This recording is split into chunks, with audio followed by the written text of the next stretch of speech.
വിശുദ്ധ ഖുർആനിൽ സൂറത്തുൽ ജുമുഅ എന്ന ഒരു അധ്യായമുണ്ട്. ജുമുഅയെ കുറിച്ചൊരു സൂറത്ത്.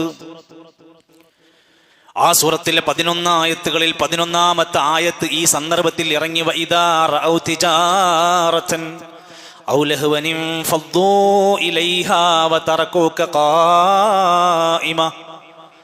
അവർ കച്ചവട സംഘത്തെ കണ്ടപ്പോ, അല്ലെങ്കിൽ വിനോദത്തിൻ്റെതായ ആളുകളെ കണ്ടപ്പോൾ അവർ അതിലേക്ക് ഇറങ്ങി പുറപ്പെട്ട് താങ്കളെ ഉപേക്ഷിച്ചുകൊണ്ടവർ പോയപ്പോൾ നബിയെ താങ്കൾ അവർക്കിടയിൽ എഴുന്നേറ്റു നിൽക്കുകയായിരുന്നു. നിന്നുകൊണ്ടായിരുന്നു സംസാരിച്ചിരുന്നത്. കുൽ നബിയെ അങ്ങനെയുള്ളവരോട് പറയണം, മാ ഇൻദല്ലാഹി ഖൈറും മിനൽ ലഹ്വി വമിനത് തിജാറ. നിങ്ങളുടെ കച്ചവടത്തെക്കാൾ വിനോദത്തെക്കാൾ അള്ളാന്റെ അടുത്തുള്ളതാണ് ഏറ്റവും നല്ലത്. എന്തുകൊണ്ടാണ് ഖുതുബക്ക് വൈകി വന്നത്? ഷോപ്പ്. എന്തുകൊണ്ടാണ് നീ സ്ഥിരമായിട്ട് ഖുതുബക്ക് നേരത്തെ എത്താത്തത്? എന്തെങ്കിലും നമ്മുടെ ദുനിയാവല്ലേ പറയണ്ടാവുള്ളൂ. ഖുൽ മാ ഇൻദല്ലാഹി ഖൈറും മിനൽ ലഹ്വി വമിനത് തിജാറ. കച്ചവട സംഘത്തേക്കാൾ ലഹ്വിനേക്കാൾ ഉത്തമമായത് പടച്ചവൻ തരുന്നതാണ്. എന്നൊരു ആയത്തിന്റെ അവസാനം കാണാം, വല്ലാഹു ഖൈറുർ റാസിഖീൻ. റിസ്ക് തരുന്നത് പടച്ചവനാണ്, നാട്ടുകാരല്ല. ഏറ്റവും ഉത്തമമായ റിസ്ക് തരുന്നവൻ അല്ലാഹുവാണ്. സഹോദരങ്ങളെ, ഈ ആയത്തിന്റെ പശ്ചാത്തലത്തിൽ മുഫസ്സിരീങ്ങൾ വിശദീകരിക്കുമ്പോൾ ഇതിനു മേലെ പറഞ്ഞ ചില കാര്യങ്ങളുണ്ട്. അത് ഈ പള്ളിയിൽ ബാധകമാണ്. ഈ ഖുത്ബ കേൾക്കുന്ന ഓരോ മനുഷ്യന്റെയും മനസ്സിലൊന്ന് എഴുതി വെക്കണം. എല്ലാ വെള്ളിയാഴ്ചയും ഓർമ്മയിലുണ്ടാവണം. ഫസ്ഔ ഇലാ ദിക്രില്ലാഹ്. നിങ്ങൾ അല്ലാഹുവിന്റെ ദിക്റിലേക്ക് വേഗത കാണിക്കണം. വെള്ളിയാഴ്ചയിലെ ഖുത്ബയുടെ ഉത്ബോധനത്തിലേക്ക് ധൃതിപ്പെട്ടുകൊണ്ട് വേഗത്തിൽ നേരത്തെ നിങ്ങൾ എത്താൻ ശ്രമിക്കണം. വദറുൽ ബൈ. നിങ്ങൾക്ക് ഹലാലായ കച്ചവടം നിങ്ങൾ ഇനി ഉപേക്ഷിക്കണം. ജുമുഅന്റെ സമയമായാൽ ഇനി കച്ചവടം ഹറാമായി മാറും. അതുവരെ ഹലാല. ജുമുഅന്റെ നിസ്കാരം കഴിഞ്ഞത് മുതൽ ഹലാലാണ്. അതുവരെ നിങ്ങൾക്കത് ഉപേക്ഷിക്കണം. ജുമുഅ കഴിഞ്ഞാൽ, നമസ്കാരം കഴിഞ്ഞാൽ നിങ്ങൾ ഭൂമിയിലൂടെ സഞ്ചരിച്ചോളൂ, അള്ളാന്റെ റിസ്ക് തേടി നടന്നോളൂ, ഒരു പ്രശ്നവുമില്ല. സഹോദരങ്ങളെ, യഹൂദികൾക്ക് ശനിയാഴ്ച ദിവസം കൊടുത്തിട്ടുണ്ട് അവരുടെ ആരാധനാ കർമ്മങ്ങൾക്ക്. ക്രിസ്ത്യാനികൾക്ക് ഞായറാഴ്ച ഒരു ദിവസം കൊടുത്തിട്ടുണ്ട്. എന്നാൽ നബിതങ്ങൾ പറയാണ്, എൻ്റെ ഉമ്മത്ത് അവരെക്കാൾ മുൻകടന്നിരിക്കുന്നു. അവർക്ക് വെള്ളിയാഴ്ചയാണ്. നമ്മളത് കഴിഞ്ഞിട്ടേ മറ്റോർക്കുള്ളൂ. നമുക്കാണ് ആ വിഷയത്തിൽ സ്ഥാനം കൂടുതൽ. ഭാരതന്മാരായ ഉലമാക്കൻ ഇബ്നു കസീർ റഹ്മത്തുള്ളാഹി അലൈഹി പറയാണ്, എന്തുകൊണ്ട് അള്ളാഹു വെള്ളിയാഴ്ച ഇത്രമാത്രം ധന്യമാക്കാൻ തീരുമാനിച്ചത്? വഫീഹി ഖുലിഖ ആദം. ആദം നബിയെ സൃഷ്ടിച്ചത് ആ ദിവസമായിരുന്നു. വഫീഹി ഉദ്ഖിലൽ ജന്ന. സ്വർഗ്ഗത്തിൽ പ്രവേശിച്ചതും പ്രവേശിപ്പിക്കപ്പെട്ടതും ദിവസമായിരുന്നു. വഫീഹി ഉഖ്രിജ മിൻഹാ. അവിടുന്ന് പുറത്തേക്ക് ആക്കിയതും ആ ദിവസമായിരുന്നു. വഫീഹി തഖൂമുസ്സാ. അന്നായിരിക്കും അന്ത്യനാൾ സംഭവിക്കുക. ഖിയാമത്ത് നാൾ ഈ അങ്ങനത്തെ ഒരു വെള്ളിയാഴ്ച ദിവസമാണ് സംഭവിക്കുക. അതിനത്ര ഗൗരവം കൊടുത്തിട്ടുണ്ട്. വഫീഹി സാഅത്തുൻ. ആ വെള്ളിയാഴ്ച ഒരു സമയമുണ്ട്. ലാ യുവാഫിഖുഹാ അബ്ദുൻ മുഅ്മിനുൻ യസ്അലുല്ലാഹു ഫീഹാ ഖൈറൻ ഇല്ലാ അഅതാഹു ഇയ്യാഹ്. ഒരു അടിമ, മുഅ്മിനായ മുസ്ലിമായ ഒരു അടിമ അള്ളാഹിനോട് ചോദിച്ചാൽ ഉത്തരം കിട്ടാതെ പോകൂല. ഉത്തരം കിട്ടുന്ന ഒരു സമയം ഈ വെള്ളിയാഴ്ചയുടെ പകലിൽ കൊടുത്തിട്ടുണ്ട്. പ്രാർത്ഥിക്കേണ്ട ദിവസമാണെന്നാ പറഞ്ഞത്. സഹോദരങ്ങൾ, ഞാൻ ഇത്രയും സംസാരിച്ചത് നമ്മുടെ സമൂഹത്തിൽ, നമ്മുടെ നാട്ടിൽ ജുമുഅ എന്നതും ഖുത്ബ എന്നതും കേവല ചടങ്ങുകളായി മാറുന്നുണ്ടോ എന്ന് വീണ്ടും വീണ്ടും പരിശോധിക്കാൻ വേണ്ടിയാണ്. ആരെയും ആക്ഷേപിക്കാൻ, വിമർശിക്കാനൊന്നുമല്ല. പണ്ഡിതന്മാർ പറഞ്ഞതൊന്ന് വായിക്കൽ മാത്രം. അല്ലാമ ഇബ്നു ഖയ്യിം അൽ ജൗസി റഹ്മത്തുള്ളാഹി അലൈഹി പറയുകയാണ്, വെള്ളിയാഴ്ച ഫജ്റിന് ഓതാൻ സുന്നത്തുള്ളതും വെള്ളിയാഴ്ച ജുമുഅയിൽ ഓതാൻ സുന്നത്തുള്ളതും വെള്ളിയാഴ്ച ദിവസത്തിൽ ഓതുന്ന സൂറത്തുൽ കഹ്ഫും എല്ലാം പഠിപ്പിക്കുന്നത് പരലോകമാണ്, മരണമാണ്. കുല്ലതവഫാകും മലക്കുൽ മൗത്തിൽ ലദീ വക്കില ബികും സുമ്മ ഇലാ റബ്ബികും തുർജഊൻ. സജദ സൂറത്തിൽ സുമ്മ ഇന്ന അലൈനാ ബയാൻ. സുമ്മ അവിടുന്ന് കാണാം, ഇന്ന ഇലൈനാ ഇയാബഹും സുമ്മ ഇന്ന അലൈനാ ഹിസാബഹും. ഹിസാബാണ് ഓർമ്മപ്പെടുത്തുന്നത്. അതുപോലെ തന്നെ മരണം, നരകത്തെക്കുറിച്ചൊക്കെ പറയുന്ന രംഗമാണ് ഈ ആയത്തുകളിലൊക്കെ നിറയെ കാണാൻ സാധിക്കും നമുക്ക്.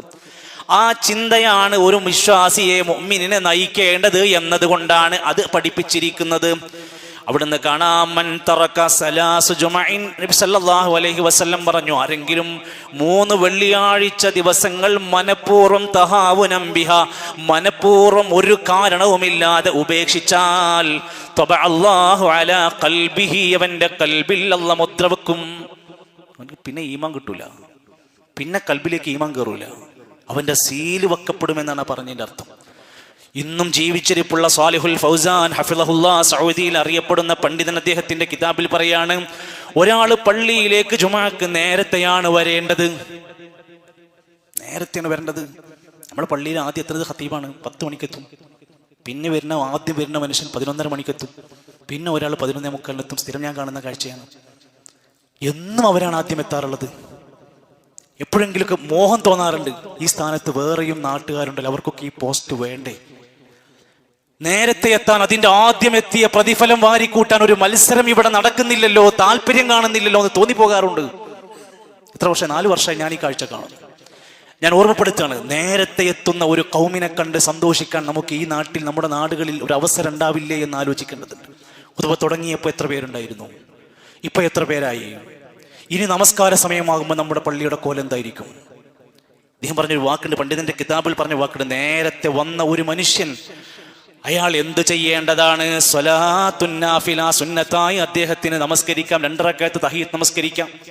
പിന്നെയും വേണമെങ്കിൽ ബാങ്ക് കൊളിക്കുന്നത് വരെ അദ്ദേഹത്തിന് സുന്നത്തായി 2 റക്അത്ത് വീതം നമസ്കരിക്കാം. ഹദീസുകളിൽ അത് വന്നിട്ടുണ്ട്.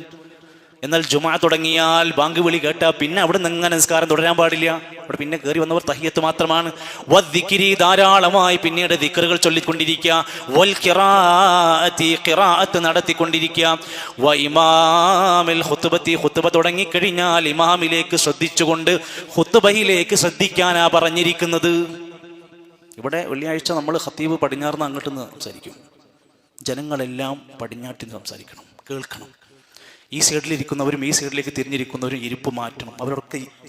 അവരുടെ ഫോക്കസ് ചെയ്യേണ്ടത് ഖുതുബയിലേക്കാണ്. ഈ സൈഡിലേക്ക് ചാരിയിരിക്കുന്നവർ ഇങ്ങോട്ട് പടിഞ്ഞാറേക്ക് തിരിഞ്ഞിരിക്കണം എന്ന്.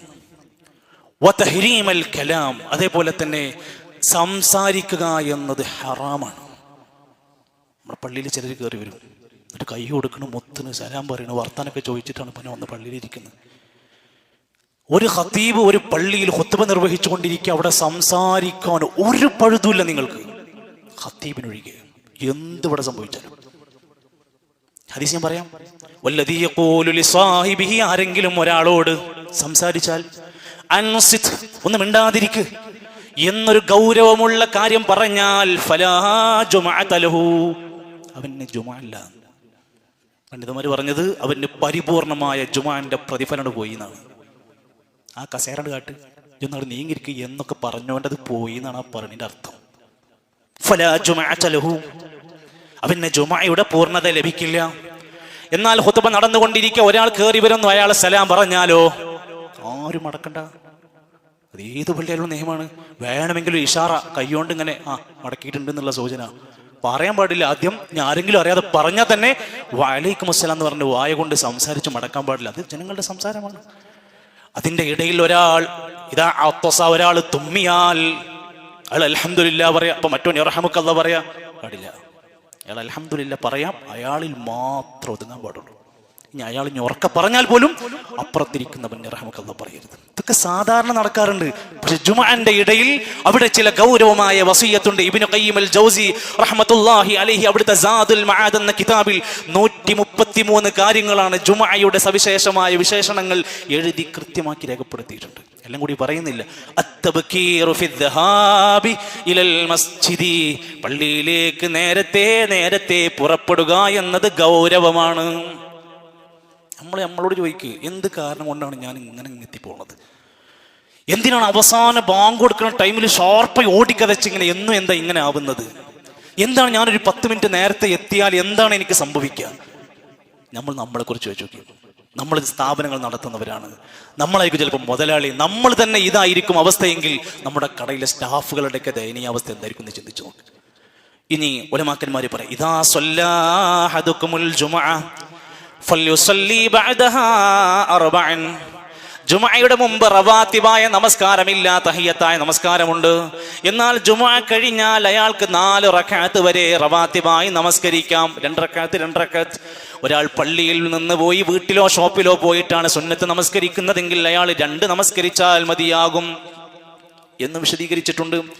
അതുപോലെ തന്നെ റസൂലുള്ളാഹി സ്വല്ലല്ലാഹു അലൈഹി വസല്ലമ തങ്ങൾ അവിടെ നിന്ന് പഠിപ്പിച്ച മര്യാദകളൊക്കെ വിശദീകരിക്കുമ്പോൾ സ്വാലിഹുൽ ഫൗസാൻ ഹഫിളഹുല്ലാഹ് പറയാണ്, ചില പള്ളികളിൽ കാണാൻ സാധിക്കും അൽ-ലഹഖിയത ഫിൽ മകാനിൽ മസ്ജിദി, പള്ളിന്റെ ഇമാമിൻ്റെ സഫിൻ്റെ ഇമാമ് നിൽക്കുന്ന സ്ഥലത്തിൻ്റെ തൊട്ട് ബാക്കിൽ മൂപ്പര് നേരത്തെ 11 മണിക്ക് വന്നിട്ട് ഒരു കർച്ചീഫ് വെച്ചിട്ടാണ് പോകും. എന്നിട്ട് മൂപ്പര് ഷോപ്പിങ്ങും പർച്ചേസിങ്ങും എല്ലാം കഴിയുമ്പോൾ ആ സീറ്റ് അവിടെ അങ്ങനെ കിടക്കുന്നുണ്ട്. എന്നിട്ട് മൂപ്പര് 12:45 കയറി വരുമ്പോൾ ഈ സീറ്റ് കൊടുക്കണം. ബുക്കിംഗ് ഇല്ല. വെള്ളിയാഴ്ചയിൽ അല്ലെങ്കിൽ മറ്റൊരു സന്ദർഭത്തിൽ ആദ്യം ആരാണോ പള്ളിയിൽ എത്തുന്നത് ഇരിക്കുന്നത് അയാൾക്കുള്ള സീറ്റാണ്. ബുക്ക് ചെയ്തിട്ട് പോക്കൊന്നും വെള്ളിയാഴ്ച ഖുത്ബയിൽ പള്ളിയിൽ നടക്കൂല എന്നാണ് ഉലമാക്കന്മാർ കൃത്യമായി പഠിപ്പിക്കുന്നത്. ഖുത്ബ ശ്രദ്ധിച്ച് കേൾക്കുക എന്നത് എത്ര ഗൗരവമാണ്. വിശുദ്ധ ഖുർആനിലായത്ത് വഇദാ ഖുരിഅൽ ഖുർആനു, വിശുദ്ധ ഖുർആൻ ഇങ്ങനെ ഓതി കേൾപ്പിക്കപ്പെട്ടാൽ ഫസ്തമിഉ ലഹു, നിങ്ങളത് ശ്രദ്ധിച്ച് കേൾക്കണം. വഅൻസിതു, നിങ്ങൾ നിശബ്ദമാകണം. ലഅല്ലകും തുർഹമൂൻ, നിങ്ങൾക്ക് അല്ലാഹുവിന്റെ കാരുണ്യം ലഭിച്ചേക്കാം. അല്ലാഹുവിന്റെ കാരുണ്യം കിട്ടണോ?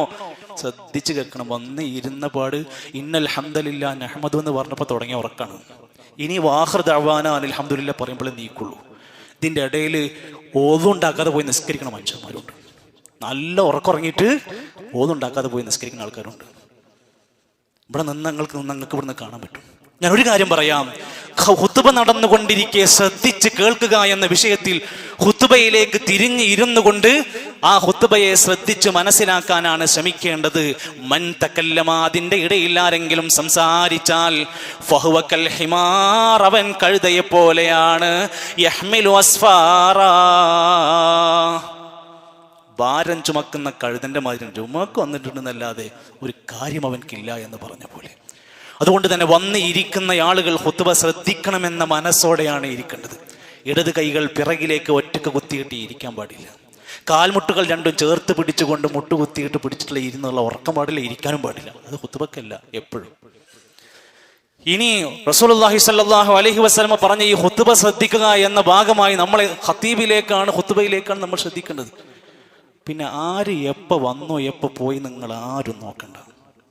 ആര് ഉറങ്ങി, ആര് എപ്പോൾ ഉറങ്ങി, ആര് എപ്പോൾ ഉറങ്ങിയില്ല, ആരും നോക്കണ്ട. അതൊക്കെ നോക്കേണ്ട പണി ഖതീബ് ചെയ്യണില്ലെങ്കിൽ മൂപ്പരെ മാറ്റുക. അവിടെ എന്ത് ചെയ്യാന്നറിയോ? അവിടെ ഇരിക്കുന്ന ആളുകളുടെ കാര്യങ്ങളല്ല ശ്രദ്ധിക്കേണ്ടത് എന്ന്. ഗൗരവമാണ്. കിതാബുകൾ ഇങ്ങനെ വായിക്കുമ്പോൾ ആ മസലകൾ കാണാൻ സാധിക്കും. നീ എന്തിനത് ശ്രദ്ധിച്ചു? അതാ ചോദ്യം ഉണ്ടാവുക. അവിടെയാണ് ഉലമാക്കന്മാര് പറയാണ്, നിങ്ങളുടെ ശ്രദ്ധ മുഴുവൻ അവിടെ നടക്കുന്ന ഖുത്ബയിലാകണം. വലാ യജൂസു അൻ യതസദ്ദഖ അലസ്സാഇലി വഖ്തൽ ഖുത്ബതി. ഫിഖ്ഹിന്റെ കിതാബിൽ എന്തൊക്കെ പുതിയ കാര്യങ്ങളൊന്നുമല്ല, എത്ര കൊല്ലങ്ങളായി ഗ്രന്ഥങ്ങളിൽ എഴുതി വെച്ചിരിക്കാം. ഖുത്ബന്റെ ഇടയിൽ വന്നിട്ട് ഒരാൾ എനിക്ക് സ്വതക്ക ചെയ്യണം, ഞാൻ കണ്ണ് കാണാത്ത മനുഷ്യനാണ്, എന്നെ എല്ലാവരും സഹായിക്കണം എന്ന് പറഞ്ഞാൽ അയാൾക്ക് ഇട്ടുകൊടുക്കുന്ന സ്വതക്ക ഹറാമാണെന്നോ? സാധാരണ നമ്മളൊക്കെ സ്വതക്ക ചെയ്യണമെന്നല്ലേ പറയാം. ഖുത്ബന്റെ ഇടയിൽ സ്വതക്കയില്ല. കേരളത്തിന്റെ ദയനീയാവസ്ഥ നിങ്ങൾ ശ്രദ്ധിച്ചിട്ടുണ്ടോ? അറബിയിൽ ഖുത്ബ നടക്കുന്ന പള്ളികളിൽ ഖുത്ബന്റെ ഇടയിൽ കൂടിയാണ് ബക്കറ്റ് ഇങ്ങനെ പോണാണ്. അതിങ്ങനെ പാറി നടക്കും. എന്തിനാണ് ഈ ബക്കറ്റ് ഈ സമയത്ത് കൊടുക്കണമെന്ന് ചോദിച്ചാൽ, ഖുത്ബ കഴിഞ്ഞ് ആരും കിട്ടൂല, പൈസ കിട്ടൂല, അത് കിട്ടണമെങ്കിൽ ഇപ്പൊ കൊടുക്കണം എന്ന് പറഞ്ഞിട്ട് ഖുത്ബന്റെ ഇടയിൽ കൂടിയാണ് പോണത്. ഞാനതിനെ കുറ്റം പറയുന്നില്ല. ഖുത്ബകളുടെ തുടക്കം തന്നെ ഒരു കളവുകൊണ്ടാണ്. അൽ ഹജ്ജു ഫുഖറാ, അൽ ഹജ്ജു ഈദുൽ ഫുഖറാഇ വൽ മസാകിൻ. ആര് പറഞ്ഞതാ? എവിടെ പറഞ്ഞതാ? ഏത് ഹദീസിൽ? അതുകൊണ്ടാണ് തുടങ്ങുന്നത് തന്നെ. പിന്നെ അതിന്റെ ബാക്കി അവിടെ വരുന്ന കാര്യങ്ങളില്ലല്ലോ. എന്നിരുന്നാലും അവിടെ അതൊക്കെ നടക്കുന്ന സ്ഥിതിക്ക് ആ ബക്കറ്റ് പിരിവ് ഇതുപോലും പാടില്ലെങ്കിൽ പിന്നെ എങ്ങനെയാണ് അവിടെ അത് സാധിക്കുക എന്നത് ചോദ്യം നമ്മളോട് മനസാക്ഷിയോട് ചോദിക്കേണ്ടത്. ഒമൻ മസ്സൽ ഹസാൻ, നബിതങ്ങൾ പറയാണ്, ആരെങ്കിലും ചെരൽ കല്ല് പിടിച്ച് കളിച്ചാൽ ഫഖദ് ലഗാ, അവൻ അനാവശ്യം ചെയ്തവനാണ്. വമൻ ലഗാ, ആരെങ്കിലും ഒരു ഖുത്ബക്കിടയിൽ അനാവശ്യമായി വല്ലതും ചെയ്താൽ ഫലാ ജുമഅത ലഹു, അവന് ജുമഅ കിട്ടൂല, ജുമഅന്റെ പൂർണ്ണത കിട്ടൂല. അന്നത്തെ കാലത്ത് അവർക്ക് അങ്ങോട്ടും ഇങ്ങോട്ടും കൈകൊണ്ട് കളിക്കാൻ കല്ലുകളുണ്ടായിരുന്നു, മണലിലായിരുന്നു അവർ ഇരുന്നിരുന്നത്. ഇന്ന് നമ്മൾ മൊബൈലിലാണ്. ഇവിടുത്തെ കാര്യമല്ല. പല പള്ളികളിലും ഒരാഴ്ചത്തേക്കുള്ള ഡാറ്റ ഡിലീറ്റ് ആക്കുന്നത് വെള്ളിയാഴ്ച വന്നിരുന്നിട്ടാ. ഷെയർ ചെയ്യാനുള്ളതൊക്കെ ഷെയർ ചെയ്യുന്നത് വെള്ളിയാഴ്ച വന്നിരുന്നിട്ടാ. ഇവിടെ തന്നെ കാണാം, ജുമാ കഴിഞ്ഞാൽ പല ആളുകളും വന്ന് ഫാനൊക്കെ ഇട്ട് വന്ന് വിശ്രമിക്കാൻ വേണ്ടി വന്നിരിക്കേണ്ട. ഇരുന്ന് ഇൻസ്റ്റാഗ്രാമിൽ ഇരുന്ന് ഒച്ചത്തിൽ നല്ല സൗണ്ടിൽ ഇങ്ങനെ റീൽസ് ഇരുന്ന് കണ്ടി. പുതിയ ചെറുപ്പക്കാർക്ക് ഇതിന്റെ ഗൗരവം അറിയാഞ്ഞിട്ടായിരിക്കും. ഒന്ന് ആലോചിച്ച് നോക്കൂ നിങ്ങൾ. നമ്മുടെ ജുമുഅന്റെ ഇടയിൽ മദീനത്ത് മരുഭൂമിയിൽ കണ്ടിരുന്ന കല്ലുകൾ ഇങ്ങനെ എടുത്ത് അങ്ങോട്ടും ഇങ്ങോട്ടും ഇങ്ങനെ ഖുത്ബന്റെ ഇടയിൽ ചെയ്തവനെ പറ്റിയാ പറഞ്ഞത്. അവൻ അശ്രദ്ധയിലാണ്, അവൻ അനാവശ്യമാണ് ചെയ്തത്, അവൻ്റെ ജുമാ നഷ്ടപ്പെടും. ചിലർ വന്നിരിക്കും, എന്നിട്ട് അവൻ്റെ ലഹിയത്ത് താടിമ കളിച്ചുകൊണ്ടിരിക്കും, ചിലർ ഡ്രസ്സുമ കളിച്ചുകൊണ്ടിരിക്കും, ചിലർ മുടിമ കളിച്ചുകൊണ്ടിരിക്കും, ചിലർ കാർപ്പറ്റിൻ്റെ നൂല് പിടിച്ച് ഇങ്ങനെ വലിച്ചുകൊണ്ടിരിക്കും. ഖുത്ബ ചെയ്യുമ്പോഴത്തേന് അത്യാവശ്യം നൂല് പൊറുക്കുണ്ടാവും. ഇതൊക്കെ ഖുത്ബനെ കളയാണ്. ജുമുഅ പോവുകയാണ്. ഈ ഗൗരവം ഉലമാക്കന്മാർ അവരുടെ കിതാബുകളിൽ ഉൾക്കൊള്ളിച്ചു എന്നത് എത്ര കാലിക പ്രസക്താന്ന് ആലോചിച്ചു നോക്കി. ഒരു മനുഷ്യൻ തുമ്മിയാൽ യഹ്മദില്ലാഹ സിർറൻ, അയാൾ രഹസ്യമായിട്ടായിരിക്കട്ടെ ഹംദ് പറയേണ്ടത്. വയജൂസുൽ കലാമു, ഖുത്ബയ്ക്ക് ഇടയിൽ ഒരാൾക്ക് സംസാരം അനുവദനീയമാണ്. ഖിബലൽ ഖുത്ബത്തി, ഖുത്ബയെ സംബന്ധിച്ച്. ഞാൻ പറഞ്ഞൊരു കാര്യം ഇവിടുന്ന് മനസ്സിലാകാതെ വരിക, ആയത്ത് ഞാൻ തെറ്റി ഓതി, വേറെ എന്തെങ്കിലും ഒരു കാര്യം ഞാൻ പറഞ്ഞ അബദ്ധം പറ്റിയിട്ടുണ്ടെങ്കിൽ ഒരാൾക്ക് വേണമെങ്കിൽ എഴുന്നേറ്റ് എന്നിട്ട് തിരുത്തൽ ചോദിക്കാം. ഇങ്ങോട്ടായിരിക്കണം, ഇങ്ങോട്ടാകാൻ പാടില്ല എന്നർത്ഥം. അതേപോലെ തന്നെയാണ് ഉലമാക്കന്മാർ പറയാണ് 4 വിഭാഗം ആളുകൾക്ക് മാത്രമേ ഇത് വാജിബല്ലാത്തതുള്ളൂ, അല്ലാത്തവരൊക്കെ ജുമുഅക്ക് വരണം. ആരാ 4 പേര്? 1 അബ്ദാണ്, അടിമ. 2 മരീദ്, രോഗിയാണ്. 3 മുസാഫിർ, യാത്രക്കാരനാണ്. 4 സബിയൻ, കുട്ടിയാണ്.